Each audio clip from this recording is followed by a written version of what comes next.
Hello सभी को। नमस्कार, गुड मॉर्निंग, सुप्रभात। कैसे हैं आप सभी? और आई होप आप सभी अच्छे होंगे। आज हम क्या करने वाले हैं? आज हम करेंगे हमारी जो पेपर 1 की यूनिट 3 चल रही है। हमारी जो पेपर 1 की यूनिट कौन सी चल रही है? अपनी 3rd। इसका आज हमारा लास्ट जो है वो प्रश्न है, लास्ट टॉपिक है इसका, पेपर 1 की किसका? 3rd यूनिट का। आज हमारा क्या है? लास्ट है।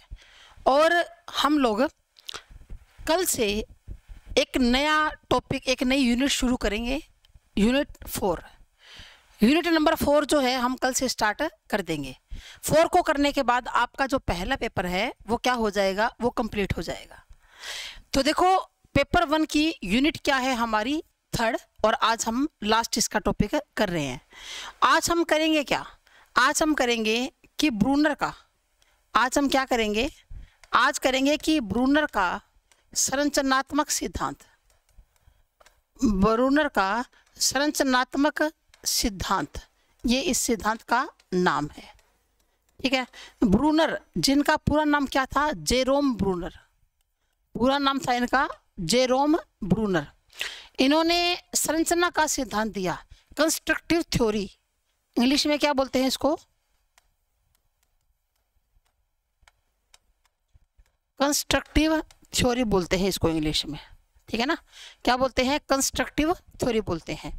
कि ब्रूनर का संरचनात्मक सिद्धांत, ब्रूनर्स कंस्ट्रक्टिव थ्योरी इसको बोला जाता है। तो ब्रूनर जी क्या कहते हैं? ब्रूनर जी का मानना है कि कोई भी ज्ञान जो है वो हम अपनी बुद्धि से सीखते हैं। और बुद्धि से कैसे सीखते हैं? हम लोग बुद्धि में ज्ञान की क्या बनाते हैं? संरचना बनाते हैं। हम लोग बुद्धि में ज्ञान के क्या बनाते हैं भाई? संरचना बनाते हैं। इनका कहना है कि जो ज्ञान हम लोग संरचना के द्वारा सीखेंगे वो ज्ञान क्या होगा? वो ज्ञान स्थायी होगा। जो ज्ञान हम संरचना से सीखते हैं, ठीक है ना, वो ज्ञान क्या होता है? स्थायी होता है। जैसे कि ये कहते हैं कि आप बच्चे को अगर कंप्यूटर चलाना सिखाना चाहते हो, कोई भी बच्चा है उसको कंप्यूटर चलाना नहीं आता, आप उसको कंप्यूटर चलाना सिखाना चाहते हो, तो आपको क्या करना होगा? कंप्यूटर की पहले संरचना से बच्चे को अवगत कराना होगा, यानी कि संरचना को समझाना होगा कि कंप्यूटर कैसे बना, इसके पार्ट्स अलग अलग क्या है, रैम क्या होती है, रोम क्या होती है, ठीक है ना, इसके अंदर जो है प्रिंटर क्या है, कीबोर्ड क्या है, सारा का सारा इसकी पूरी जो संरचना है जिससे एक कंप्यूटर का क्या होता है? निर्माण होता है। इस संरचना को समझाइए आप बच्चे को। जब बच्चा संरचना को सीख लेगा उसके बाद कंप्यूटर का ज्ञान है वो बच्चे के लिए और भी आसान हो जाएगा। इनका मानना था जेरोम ब्रूनर का कि संरचना के द्वारा सीखा हुआ जो ज्ञान है वो क्या होता है? वो स्थायी होता है, वो परमानेंट होता है। जो ज्ञान हम संरचना से सीख लेते हैं, जैसे जैसे आपने बालक को क्या सिखाया? ताजमहल के बारे में बताया। आपने बच्चे को ताजमहल के बारे में बताया कि ताजमहल इतना बड़ा है, इतना लंबा है, इतना चौड़ा है, सफ़ेद संगमरमर के पत्थर है वहाँ पर, है ना, और चांदनी रात में ऐसे लगता है जैसे दूध से वो नहाया हुआ हो, ऐसे है वैसे है। आपने सारा कुछ समझा दिया ताजमहल के बारे में। लेकिन बच्चा कुछ टाइम के बाद उस चीज़ को क्या हो जाएगा? भूल जाएगा। धीरे धीरे माइंड से क्या हो जाएगी? वो बात स्लिप हो जाएगी। ठीक है, धीरे धीरे वो बात जो है वो माइंड से बच्चे के क्या हो जाएगी? स्लिप हो जाएगी। लेकिन अगर आप बच्चे को, जैसे आप टूर के ऊपर लेकर जाते हो, आप बच्चे को ताजमहल दिखाने ले जाओ, जैसे स्कूल का ट्रिप वगैरह जाता है, या फिर आप ताजमहल की कोई पिक्चर, अगर वो ट्रिप संभव नहीं है, क्योंकि ज़रूरी नहीं है कि आप जो चीज़ बच्चे को समझा रहे हो आप उसी को दिखाने के लिए लेकर जाओगे। हाँ, उसका आप चित्र दिखा दीजिए और चित्र में दिखाइए कि हाँ ताजमहल में ऐसे इतने पिलर हैं, ऐसे बना हुआ है, ऐसा पत्थर है, ये देखो। तो जब बच्चा एक बार ताजमहल को देख लेगा ना, उस संरचना से अवगत हो जाएगा, उसको समझ लेगा, तो वो ज्ञान क्या हो जाएगा? वो ज्ञान फिर स्थायी हो जाएगा। संरचना के द्वारा सीखा हुआ जो ज्ञान है वो हमेशा स्थायी होता है, परमानेंट होता है, वो कभी भी बच्चा भूलता नहीं है। एक आप रट्टा मरवाओ किसी चीज का, तो रट्टा मारा हुआ बच्चा भूल जाएगा। रट्टा मारा हुआ जो है वो बच्चा भूल जाता है, लेकिन अगर संरचना बनाकर सिखाओगे तो बच्चे का दिमाग के अंदर वो ज्ञान क्या हो जाएगा, स्थायी हो जाएगा। आप बच्चे को, एसएस का टीचर है, आप बच्चे को नदियां सिखा रहे हो कि कौन सी नदी कहाँ से निकलती है, बिना मैप के आप कितना ही बोले जाओ ये नदी वहां से लगती है, वो नदी वहां से निकलती है, बच्चा भूल जाएगा, ध्यान नहीं रहेगा। लेकिन अगर आपने मैप का प्रयोग किया और मैप के माध्यम से बच्चे को समझा दिया कि इसमें ये नदियां हैं और ये यहाँ से निकलती है, तो वो ज्ञान जो है ना वो बच्चे के दिमाग पर छप जाएगा। वो ज्ञान क्या हो जाएगा, स्थायी हो जाएगा, परमानेंट हो जाएगा। बच्चा उस ज्ञान को कभी भी नहीं भूल सकता, जो ज्ञान आप संरचना बनाकर सिखाओगे, जो ज्ञान आप कैसे सिखाओगे, संरचना के द्वारा सिखाओगे। ठीक है, फिर देखिए अब क्या कहते हैं, जेरोम एस ब्रूनर, ठीक है,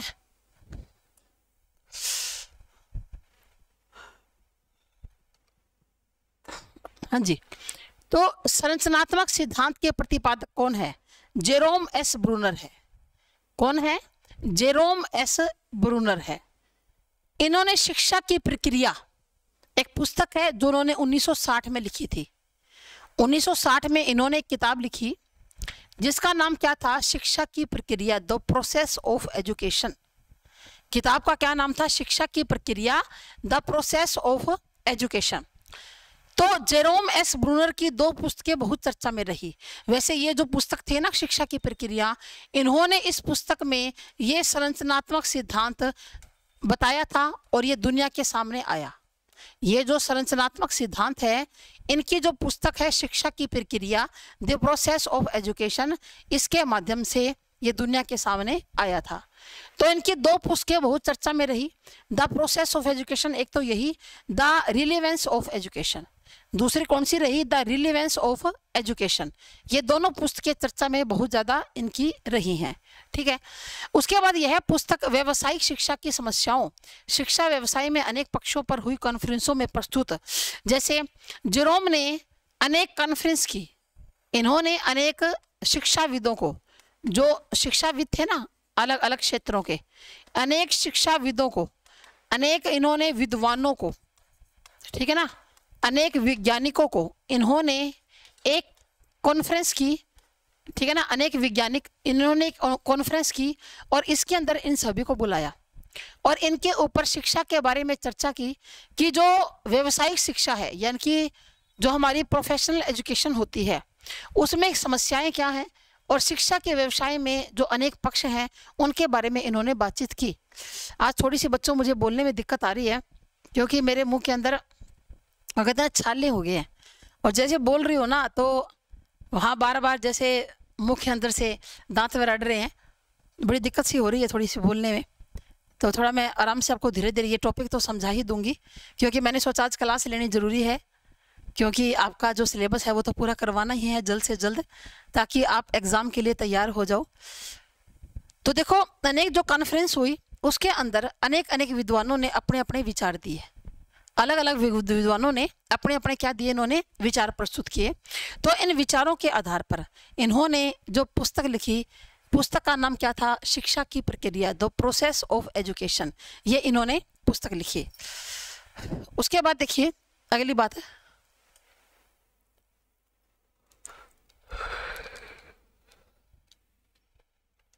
फिर देखिए इस पुस्तक के लिए, इस पुस्तक के लिए ब्रूनर ने गणित पढ़ाने के लिए कुछ प्रमेयों का निर्माण किया। गणित पढ़ाने के लिए किसका निर्माण किया, कुछ प्रमेयों का निर्माण किया। एक मिनट, प्रमेय, प्रमेय क्या होते हैं, थ्योरम्स। आप गणित के अंदर थ्योरम्स पढ़ते हो ना, गणित के अंदर क्या पढ़ते हो आप, थ्योरम्स पढ़ते हो। अनेक थ्योरम्स का निर्माण किया। ब्रूनर ने 2 पक्षों का उत्तर ढूंढने में अधिक रुचि दिखाई। देखो ये जो थ्योरम्स है ना, थ्योरम्स जो गणित के अंदर प्रमेय होते हैं, इनका निर्माण ब्रूनर ने किया था। ठीक है ना, गणित के अंदर जो थ्योरम्स होती हैं इसका निर्माण किसने किया था, ब्रूनर ने किया था। 2 पक्षों का उत्तर ढूंढने में ज्यादा दिलचस्पी दिखाई। शिशु किस ढंग से अपनी अनुभूतियों को मानसिक रूप से बताते हैं, मतलब शिशु को जो महसूस होता है, अनुभूति का मतलब क्या होता है, महसूस होना। शिशु को जो महसूस होता है वो अपने मानसिक रूप से किस प्रकार से बताते हैं। एक छोटा बच्चा है, उसके लिए सब कुछ नया है, जब वो स्कूल में जाता है तो उसके लिए नया माहौल है, नए टीचर हैं, उसको ये नहीं पता कि पढ़ाई क्या होती है, लेकिन वो धीरे धीरे सीख रहा है। जो नए नए अनुभव है जो उसके सामने आएंगे और उनको वो जो महसूस कर रहा है वो उनको कैसे बताता है। पहले तो इस बात के ऊपर उन्होंने गौर किया था। दूसरी बात, शैशवावस्था एवं बाल्यावस्था में बालकों का मानसिक चिंतन कैसे होता है। जब बच्चा शिशु होता है शैशवावस्था के अंदर, ठीक है ना, शैशवावस्था कब से कब तक मानी जाती है, ये मानी जाती है शैशवावस्था 0 से लेकर 6 वर्ष तक, ठीक है ना, और बाल्यावस्था मानी जाती है 6 से 12 वर्ष तक। ऐसा दुनिया में कोई भी विद्वान नहीं है जो ये बता दे कि इस दिन, इस महीने, इस घड़ी को बच्चा बाल्यावस्था में प्रवेश करेगा। लेकिन एक मोटा सा अंदाजा है कि 0 से जो 6 वर्ष का समय होता है वो शैशवावस्था माना जाता है, और 6 से जो 12 वर्ष तक का समय होता है ना, उसको हम लोग क्या बोलते हैं, उसको बाल्यावस्था के नाम से पुकारा जाता है। ये कहता है कि शैशवावस्था में और बाल्यावस्था में बालकों का मानसिक चिंतन कैसे होता है, बच्चे कैसे सोचते हैं, बच्चों का मानसिक चिंतन कैसे होता है, ठीक है ना। तो इन 2 बातों के ऊपर उन्होंने बड़ा गौर किया। पहली बात तो क्या कि जो बच्चे को, शिशु को, एक छोटा बच्चा है, शिशु है वो, उसके सामने जो नई नई बातें आती हैं उनको वो जो महसूस करता है उसको किस प्रकार से वो बताएगा। दूसरी बात, शैशवावस्था और बाल्यावस्था में बच्चे का मानसिक चिंतन कैसा होता है। इन्होंने 2 अवस्थाओं के बारे में अपनी ज़्यादा रुचि दिखाई। 2 अवस्थाओं के बारे में इन्होंने अपनी ज़्यादा रुचि दिखाई कि शैशवावस्था और बाल्यावस्था में बालकों का मानसिक चिंतन कैसे होता है, किस प्रकार बच्चा क्या करता है, चिंतन करता है, ठीक है। उसके बाद ब्रूनर के सिद्धांत की कुछ विशेषताएं हैं। इन्होंने ऐसा कोई चूहे, कुत्ते, बिल्ली पर इन्होंने कोई प्रयोग नहीं किया जैसा कि दूसरे अन्य मनोवैज्ञानिक करते आए हैं। किसी ने कुत्ते पर प्रयोग किया, किसी ने चूहे पर किया, किसी ने बिल्ली पर किया, ऐसा इन्होंने कोई भी प्रयोग नहीं किया। बस इन्होंने तो बस इतना बताया था कि संरचना के द्वारा सीखा हुआ ज्ञान क्या होता है, स्थायी होता है, परमानेंट होता है, और वो ज्ञान बच्चा कभी भी नहीं भूलता। अगर हम बच्चे को किसी भी चीज़ सिखाने से पहले उसकी संरचना को समझा दे तो, अगर बच्चे को हम संरचना के द्वारा नहीं सिखाएंगे, बच्चे को केवल रट्टा मरवाएंगे, तो वो जो ज्ञान है वो ज़्यादा दिन तक नहीं रहेगा। वो ज्ञान थोड़े ही दिनों के बाद क्या हो जाता है, धीरे धीरे वो ज्ञान ढीला पड़ने लग जाता है। तो ब्रूनर के सिद्धांत की कुछ विशेषताएं हैं जो इस प्रकार है। प्रत्येक ज्ञान की एक निश्चित संरचना होती है, कोई भी ज्ञान हो उसकी एक संरचना होती है, ठीक है ना। आपको अगर कुछ भी समझाया जा रहा है, कोई एसएस का टीचर है, मैथ का टीचर है, चाहे वो हिंदी का है, चाहे वो इंग्लिश का टीचर है, तो प्रत्येक ज्ञान की एक संरचना होती है, एक स्ट्रक्चर होता है, ठीक है। तो बालक को उस संरचना को बताने का प्रयास करना चाहिए, ठीक है ना। जैसे कोई साइंस का टीचर है तो साइंस के अंदर जितने भी प्रयोग होते हैं उन प्रयोगों को बच्चे को समझाने के लिए संरचना बनानी चाहिए। या तो साइंस लैब में बच्चों को ले जाया जाए, या बच्चे को चित्र दिखाया जाए। जैसे बच्चे को आप आँख के बारे में समझा रहे हो तो आँख का चित्र दिखा दो या आँख का मॉडल दिखाओ। उसके बाद एक एक चीज़ को बच्चे को अच्छी तरह समझाइए ताकि बच्चा वहाँ से सीख सके, और संरचना के द्वारा सीखेगा वो ज्ञान क्या हो जाएगा, परमानेंट ही हो जाएगा, ठीक है। संरचना के द्वारा सीखा हुआ ज्ञान बालक स्थायी रूप से ग्रहण करता है, ठीक है। शिशु अपनी अनुभूतियों को मानसिक रूप से 3 तरीकों के द्वारा बताता है। कोई भी बच्चा है जो वो अनुभव करता है, कोई भी बच्चा है जब वो जिस बात को अनुभव करता है उसको 3 तरीकों के द्वारा वो बता देता है। पहला तरीका क्या है, सक्रियता, यानी कि 1 मिनट, हाँ जी, पहला तरीका क्या है, सक्रियता, विधि निर्माण आधारित अधिगम की अवस्था। इसको इनएक्टिव बोलते हैं, इनएक्टिव स्टेज। इसको क्या बोलते हैं, इनएक्टिव स्टेज बोलते हैं। और ये तीनों आपको याद रखनी है भाई, ये एग्जाम के अंदर आती है। इनएक्टिव स्टेज इसको बोलते हैं, इनएक्टिव स्टेज, ठीक है ना। इन्होंने कहा सक्रियता यानी कि विधि के निर्माण पर आधारित अधिगम की अवस्था, इसको इनएक्टिव बोलते हैं। 0 से 3 साल का बच्चा होता है। यह एक ऐसा तरीका है जिसमें शिशु अपनी अनुभूतियों को जो वो महसूस करता है उसको क्रिया के द्वारा व्यक्त करता है। जैसे दूध की बोतल देखकर शिशु द्वारा मुंह चलाना, हाथ पैर फेंकना आदि। जो भी बच्चे को महसूस होगा वो क्रिया के द्वारा, ठीक है ना, अनुभूतियों को क्रिया के द्वारा व्यक्त करता है। दूध की बोतल देख ली तो मुंह चलाता है क्योंकि बच्चे को पता है कि मेरे लिए अब दूध आएगा। हाथ पैर पटकता है अगर कोई मनचाही चीज़ नहीं मिली, ठीक है ना। अगर कोई उसको मनपसंद चीज़ ना मिले जोर जोर से रोना शुरू कर देता है। धरती पर लेट जाएगा, हाथ पैर को मारेगा, यानी कि क्रिया करके अपनी मन की बात को बताता है। जो भी शिशु अनुभव करता है उसको वो बोलकर नहीं बताता, उसको वो बोलकर नहीं बताता, अपितु क्रिया के द्वारा बताता है। इसको सक्रियता कहा जाता है। इसको क्या कहते हैं भाई? इसको सक्रियता कहा जाता है, यानी कि इनएक्टिव कहा जाता है, इनएक्टिव स्टेज, जो 0 से 3 साल तक होती है। कहाँ से कहाँ तक? 0 से 3 साल तक जो भी महसूस करेगा क्रिया के द्वारा बताएगा, सीधी बात है। और आपको ये जो मैं 3 करवा रही हूँ ना स्टेज, ये जरूर आपको पेपर में लिखनी है, क्योंकि ये इनका जो है वो मूल बात इनकी यही थी, मूल बात इनकी यही थी। इन्होंने किशोरावस्था के ऊपर कोई अपना ध्यान नहीं दिया, इन्होंने ध्यान दिया केवल शैशवावस्था पर और बाल्यावस्था पर, केवल शैशवावस्था और बाल्यावस्था के ऊपर ही अपना इन्होंने फोकस किया। किशोरावस्था के ऊपर इन्होंने किसी प्रकार का कोई भी ध्यान नहीं दिया। तो देखो, उसके बाद आगे हम करते हैं नंबर 2 पर, दृश्य प्रतिमा विधि। अगला हमारा कौन सा है? दृश्य प्रतिमा विधि। ठीक है, इसको हम आइकॉनिक बोलते हैं, इसको हम लोग क्या बोलते हैं? आइकॉनिक बोलते हैं। तो इसमें बालक 3 से 12 वर्ष तक का बच्चा होता है। बच्चे की आयु क्या होती है? 3 से 12 वर्ष। बच्चे की आयु कितनी मानी गई है? 3 से 12 वर्ष तक मानी गई है। इसमें बालक मन में कुछ दृश्य प्रतिमाएं अर्थात मूर्त प्रतिमाओं के द्वारा अपनी अनुभूतियों को अभिव्यक्त करता है।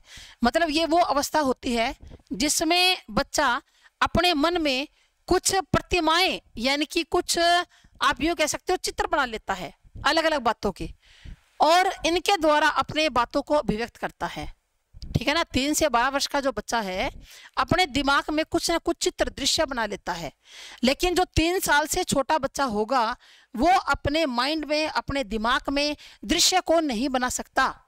लेकिन 3 साल तक का जो बच्चा होता है, 3 से 12 साल तक का जो बच्चा होता है, वो मन में कुछ दृश्य, यानी कि आप उसको कहोगे कि भी हम वहाँ चलेंगे, नानी के घर चलेंगे और नानी के घर बड़ी मस्ती करना, ऐसे है वैसे है, वहाँ और भी बच्चे होंगे, तो बच्चा अपने माइंड में सोचने लग जाता है कि हाँ नानी का घर ऐसा है, वहाँ पर हम ऐसे खेलते हैं, है ना, दौड़ दौड़ कर, भाग भाग कर, और हमें वहाँ अच्छा अच्छा खाने के लिए मिलेगा, वहाँ पर घूमने के लिए जाएंगे, बढ़िया माहौल होगा। तो बच्चा क्या कर लेता है? इस तरह की प्रतिमाएं अपने दिमाग में बना लेता है।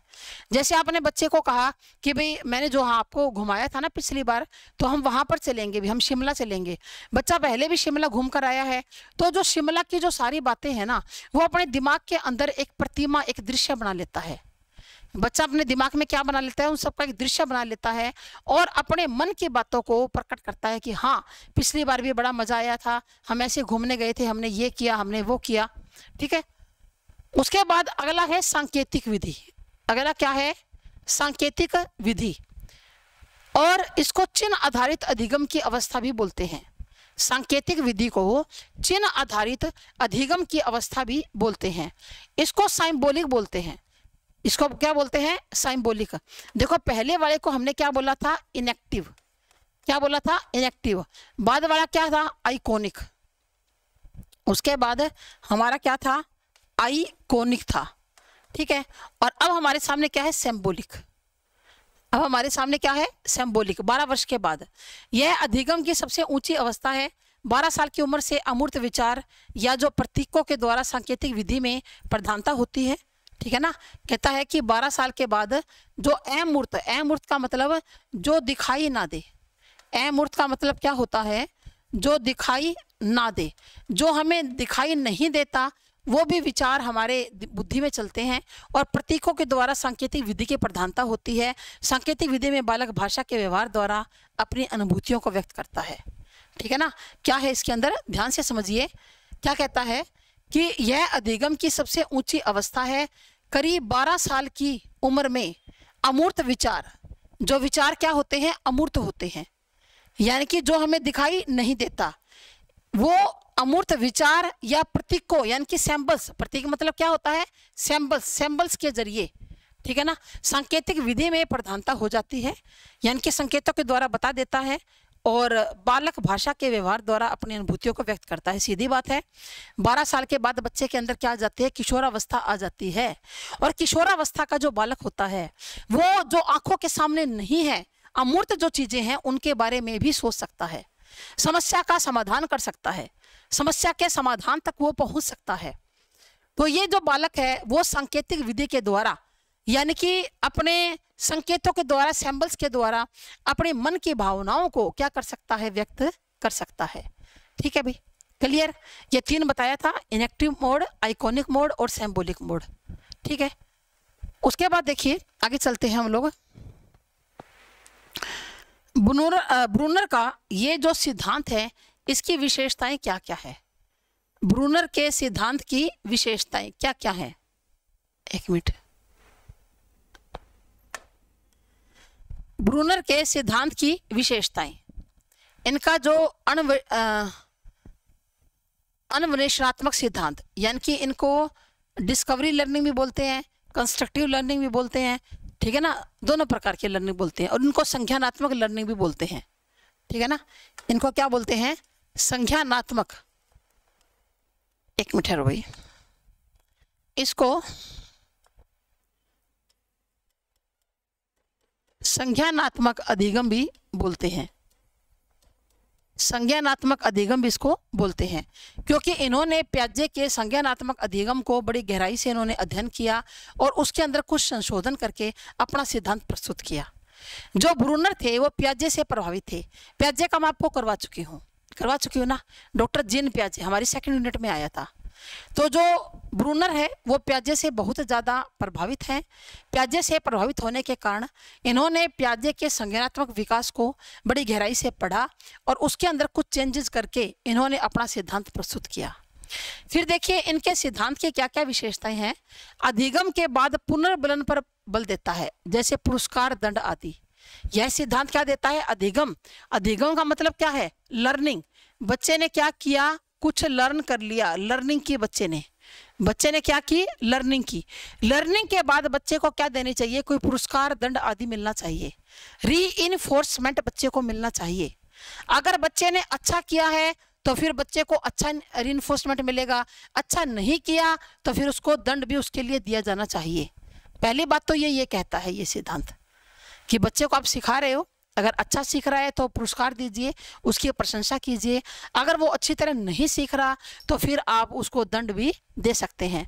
ब्रूनर के सिद्धांत के अनुसार शिक्षा के द्वारा बच्चे में व्यक्तिगत और सामाजिक दोनों ही गुणों का विकास होता है।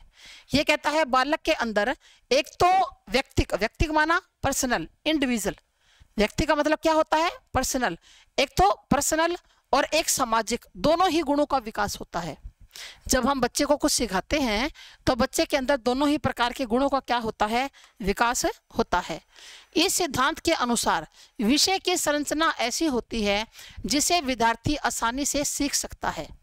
विषय, कोई भी विषय है, उसकी जब हम संरचना बना देंगे तो उसे विद्यार्थी आसानी से सीख जाएगा। विषय की जो संरचना होती है उसे विद्यार्थी आसानी से सीख सकता है। उसके बाद ब्रूनर का जो ये सिद्धांत है, बच्चों के पहले के अनुभव और जो नया सीख रहा है उसमें समन्वय करता है, कोऑर्डिनेशन करता है, इसके लिए अनुकूल वातावरण बनाता है। बच्चा क्या करेगा? हमेशा पूर्व ज्ञान के आधार पर अपना नया ज्ञान सीखेगा। जो बच्चे के पास ज्ञान पहले से है ना, उस ज्ञान को आधार बनाएगा और नए ज्ञान को सीखेगा और दोनों के मध्य संतुलन स्थापित करेगा। ठीक है ना, दोनों के मध्य क्या करेगा? संतुलन स्थापित करेगा। ये इसके ऊपर अनुकूल वातावरण बनाने पर बल देता है कि जब भी आप बच्चे को कुछ नया सिखा रहे हो तो बच्चे का पहले वाला ज्ञान आप उससे पूछ लीजिए और पहले वाले ज्ञान के आधार पर नए ज्ञान की संरचना बच्चे के दिमाग में करनी चाहिए।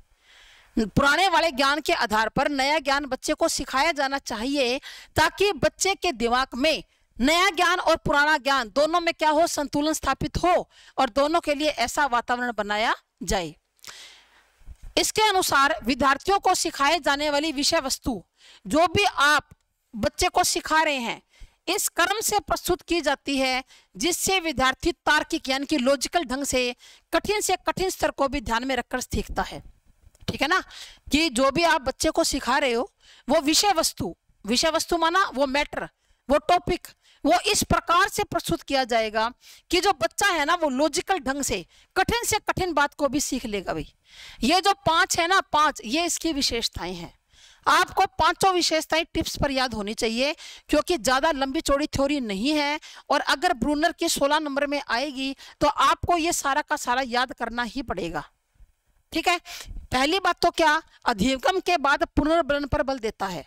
रीइंफोर्समेंट मिलनी चाहिए। कोई भी चीज जो बच्चा सीखता है, अच्छी सीखी है तो पुरस्कार मिले, प्रशंसा मिले, और अगर अच्छी नहीं सीखी तो दंड की व्यवस्था भी होनी चाहिए। उसके बाद बच्चा व्यक्तिगत और सामाजिक दोनों ही गुण बच्चे के अंदर विकसित होते हैं। फिर विषय की संरचना ऐसी होती है जिसको विद्यार्थी आसानी से सीख सकता है। अगली बात क्या बताई कि पहला जो पूर्व अनुभव है उसके आधार पर नए ज्ञान को बच्चा सीखे, समन्वय करे, ऐसा वातावरण तैयार करना चाहिए।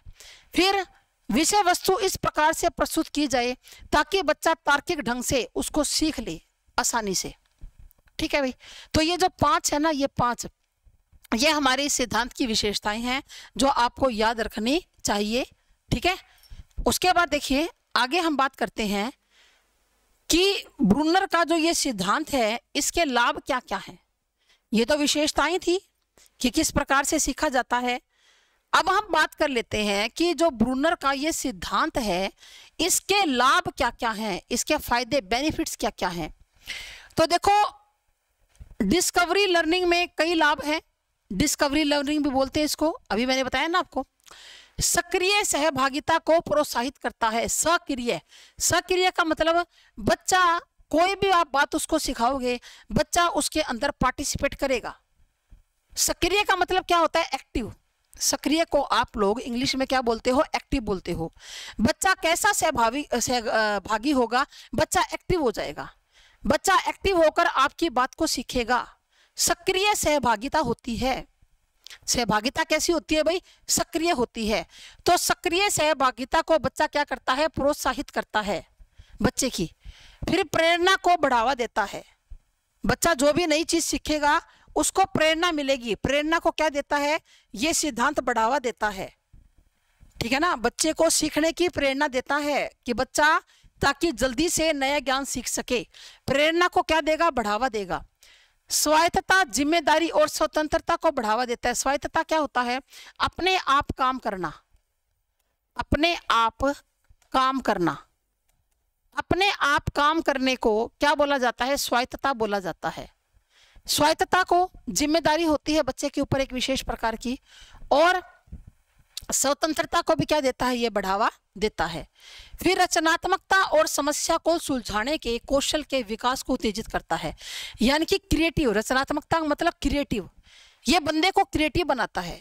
कोई भी बंदा होगा उसको क्रिएटिव बनाएगा, और समस्या को सुलझाने के लिए क्या, कौशल के विकास को उत्तेजित करता है, और एक उपयुक्त सीखने का अनुभव प्रदान करता है। ठीक है, उपयुक्त सीखने का अनुभव प्रदान करता है। तो इसके लाभ क्या, जैसे 5 मैंने आपको बताए कि आपने 5 विशेषताएं टिप्स पर याद रखनी है, तो लाभ भी आपको टिप्स पर होने चाहिए।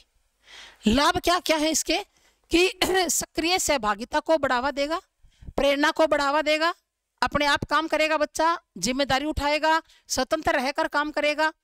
फिर क्रिएटिव होगा, और समस्या को सुलझाने का जो कौशल है, तरीका है, जो कुशलता है, उसके विकास को ये बढ़ावा देता है, और एक उपयुक्त सीखने का अनुभव प्रदान करता है। तो मतलब ये 5 नंबर यहाँ पर नहीं आना चाहिए था, ये 4 ही हैं इसके। 4 इसके लाभ हैं। ये क्या क्या करता है शिक्षा के अंदर।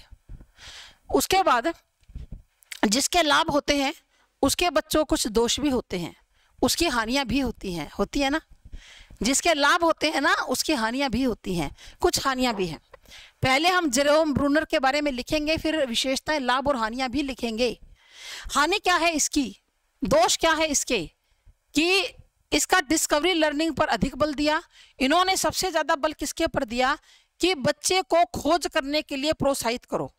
बच्चा क्या करे, डिस्कवरी लर्निंग करे, यानी कि बच्चे को खोजने के लिए, नई नई बातें खोजने के लिए बच्चों को क्या किया जाए, प्रोत्साहित किया जाए। डिस्कवरी लर्निंग को ये क्या देता है, बढ़ावा देता है। ठीक है, लेकिन हर विषय वस्तु को, हर पाठ्य वस्तु को डिस्कवरी के माध्यम से सीखा नहीं जा सकता। हर पाठ्य वस्तु को, हर विषय को डिस्कवरी के माध्यम से नहीं सीखा जाता, यह समय की बर्बादी होगी, क्योंकि ब्रूनर तो कहते हैं कि बच्चा जो भी सीखेगा बच्चे को उसकी खोज करने दीजिए, डिस्कवरी करने दीजिए, लेकिन हर बात डिस्कवरी से नहीं सीखी जा सकती। हर जो बात है वो डिस्कवरी से नहीं सीखी जा सकती। उसके बाद देखिए, क्योंकि ऐसे समय ज़्यादा लगता है बर्बाद होता है, उसने अंतर्दर्शी चिंतन यानी कि इंट्यूटिव थिंकिंग। इंट्यूटिव थिंकिंग क्या होती है कि जब बच्चा केवल खुद के बारे में सोचता है, जब बच्चा केवल खुद के बारे में सोचता है, उसको दूसरे के से कोई लेना देना नहीं होता, वो केवल खुद के बारे में ही सोचेगा। इसको अंतर्दर्शी यानी कि इंट्यूटिव लर्निंग बोलते हैं, थिंकिंग। लेकिन केवल निर्भर रहने से विद्यार्थी में कॉन्सेप्ट का ज्ञान नहीं आ सकता। अगर बच्चा केवल खुद के बारे में ही सोचेगा, अपने तरीके से किसी भी समस्या का समाधान करेगा, तो वो कभी भी नई नई बातों को नहीं सीख सकता। उसके सीखने में कभी भी विविधता नहीं आ सकती। भाई, सीखने में कभी भी विविधता नहीं आ सकती।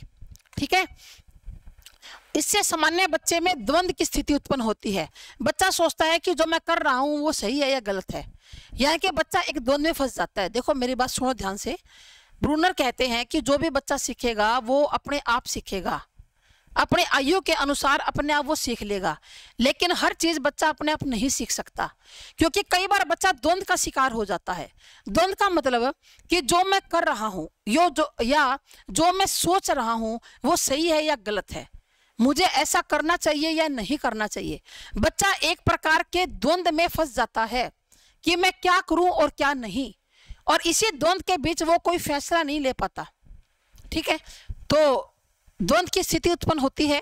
उसके बाद विषय की संरचना यानी कि स्ट्रक्चर ऑफ डिसिप्लिन को समझ पाना विद्यार्थियों के लिए कठिन होता है। कोई भी जो विषय है उसकी, एक मिनट, हाँ जी, विषय की संरचना यानी कि स्ट्रक्चर ऑफ डिसिप्लिन को समझ पाना विद्यार्थियों के लिए कठिन होता है। ठीक है, डिसिप्लिन को बच्चा स्ट्रक्चर को नहीं समझ पाएगा। इसे समझने के लिए विद्यार्थी में विशेष क्षमता और अभिप्रेरणा की आवश्यकता होती है। और वो क्षमता कब आएगी? जब एक टीचर विद्यार्थी के अंदर ये क्षमता भरने की कोशिश करेगा, तभी ये क्षमता आएगी। और वो मोटिवेशन से ही सीखेगा। ठीक है ना, कैसे सीखेगा? मोटिवेशन से वो नई नई बातों को सीख लेगा।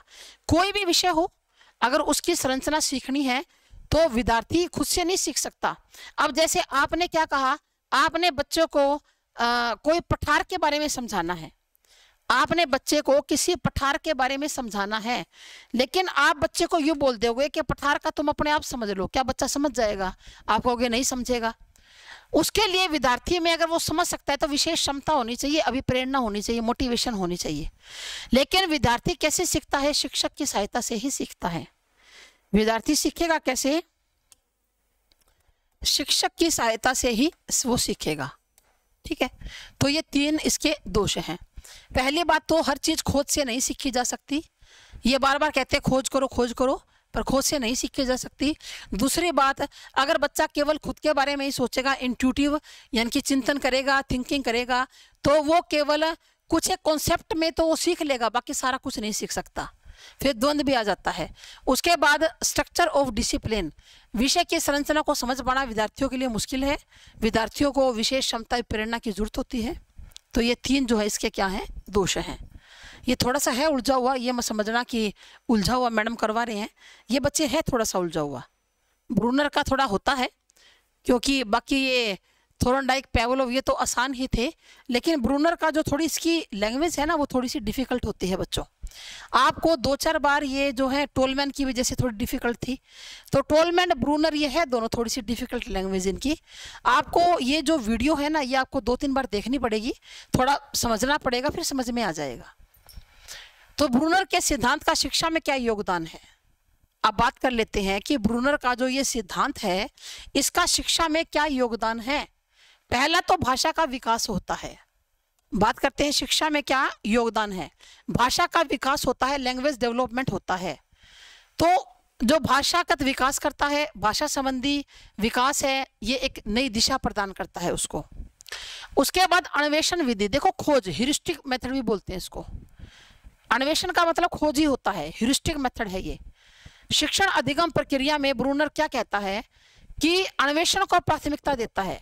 वो कहता है कि बच्चे को समस्या समाधान के काबिल बनाना चाहिए, क्योंकि जीवन में अनेक समस्याएं आएंगी। बालक के जीवन में अनेक क्या आएंगी? समस्या आएंगी। अनेक समस्याएं बालक के जीवन में आती हैं, तो समस्या का समाधान करना सिखाइए और अन्वेषण, बच्चे को खोज करना सिखाइए। किसकी खोज? समस्या के समाधान की ओर जाने के लिए बच्चे को खोज करना सिखाइए। यह विधि अधिगम संबंधी पूरे कार्य को संपन्न करने में क्या करती है? सहायता करती है। उसके बाद है जी शिक्षण विधि। उसके बाद क्या है? शिक्षण विधि। शिक्षण विधियों में ब्रूनर के बौद्धिक विकास की अवस्थाओं के आधार पर परिवर्तन आए और उन्हें अनुकूल बनाने का प्रयास किया गया कि बच्चे के लिए जो टीचिंग मेथड्स यूज किए जाएंगे वो ऐसे हो जो बच्चे के ज्ञान को स्थायी बनाने का काम करे। ठीक है ना? जो टीचिंग मेथड्स यूज किए जाएंगे वो ऐसी होनी चाहिए बुद्धि का विकास करने के लिए कि उनके आधार पर परिवर्तन हो, बढ़िया बच्चा सीख सके। उसके बाद है जी प्रत्यय, कॉन्सेप्ट। उसके बाद है प्रत्यय यानी कि कॉन्सेप्ट। कॉन्सेप्ट क्या है कि प्रत्यय को अत्यधिक महत्व दिया, प्रत्यय को बल देकर, यानी कि कोई भी कॉन्सेप्ट है उसको समझने पर बल दिया इन्होंने, रट्टाफिकेशन पर बल इन्होंने बिल्कुल भी नहीं दिया। कोई भी विषय वस्तु है उसको समझकर ही उसको सीखा जा सकता है। उसके बाद बौद्धिक विकास यानी कि बुद्धि का विकास, इंटेलेक्चुअल डेवलपमेंट। बौद्धिक विकास माना बुद्धि का विकास, तो बौद्धिक विकास की अवस्थाओं की नई व्याख्या की और विकास क्रम को स्पष्ट कर ब्रूनर ने नया मनोवैज्ञानिक आधार प्रदान किया। इसको स्पष्ट करके ब्रूनर ने नया मनोवैज्ञानिक आधार जो है वो क्या किया? प्रदान किया भाई, कि भाई जो बौद्धिक विकास है वो बच्चे का, बौद्धिक विकास बच्चे का होना चाहिए। और एक मिनट भाई, बौद्धिक विकास बच्चे का किया जाना चाहिए। पाठ्यचर्या निर्माण और यह संज्ञानात्मक विकास, तो पाठ्यचर्या निर्माण, पाठ्यचर्या क्या होता है? कैरिकुलम। पाठ्यचर्या क्या होता है? कैरिकुलम होता है। एक तो पाठ्यचर्या होता है और एक होता है विषय यानी कि सब्जेक्ट। विषय क्या होता है? सब्जेक्ट। या एक होता है सिलेबस। सिलेबस क्या होता है? जैसे हिंदी का सिलेबस मैंने आपको बता दिया, इंग्लिश वाले मैडम से पूछोगे तो अंग्रेजी का बता देगी। मैं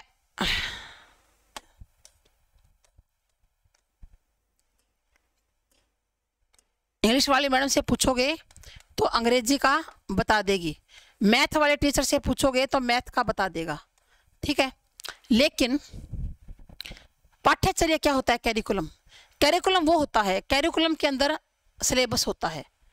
कैरिकुलम में बच्चे को क्या सिलेबस करवाया जाएगा, साल में कितनी बार उसकी परीक्षाएं ली जाएंगी, कितनी बार उसके पेपर होंगे, कब कब बच्चे को भ्रमण के लिए लेकर जाया जाएगा, कब कब स्कूल में सांस्कृतिक कार्यक्रम होंगे, कब कब स्कूल में सांस्कृतिक क्या होंगे?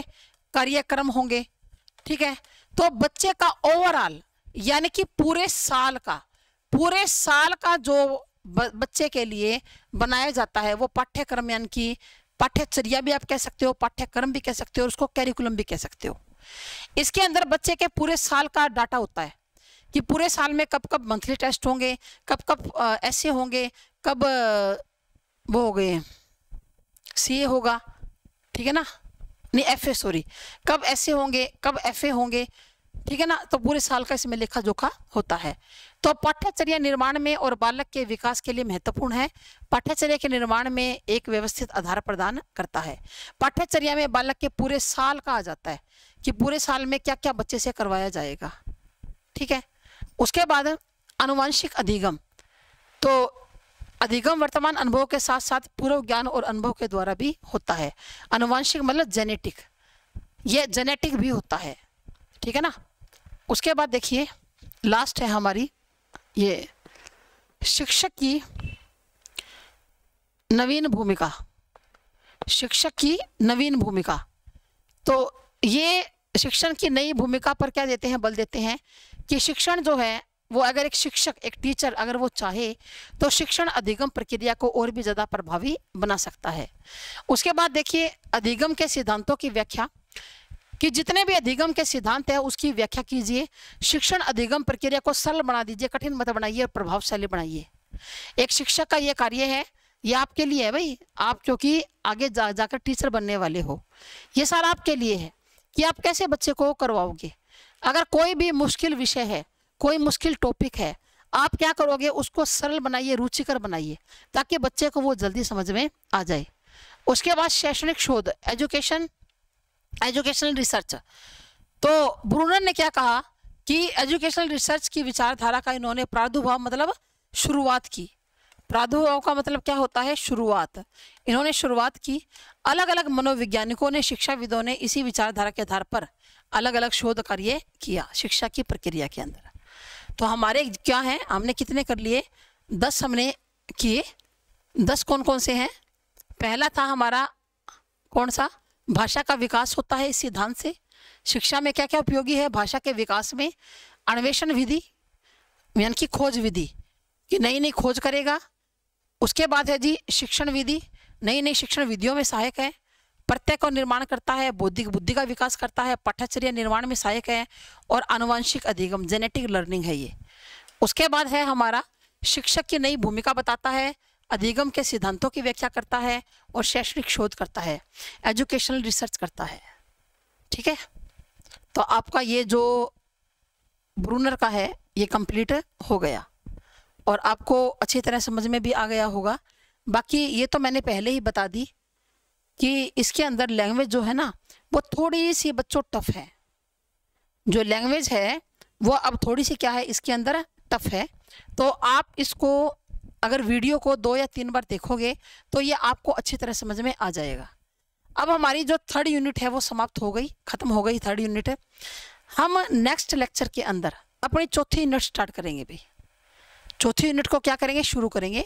जो भी मुश्किल टॉपिक हो 1-2 बार वीडियो देख लिया करो, 2-3 बार, और अपना नोट्स बनाओ ताकि आपको ये अच्छी तरह समझ में आ जाए, आप एग्जाम में कर सको। ठीक है, तो सभी का थैंक यू, आप सभी का धन्यवाद। जय हिंद, जय भारत।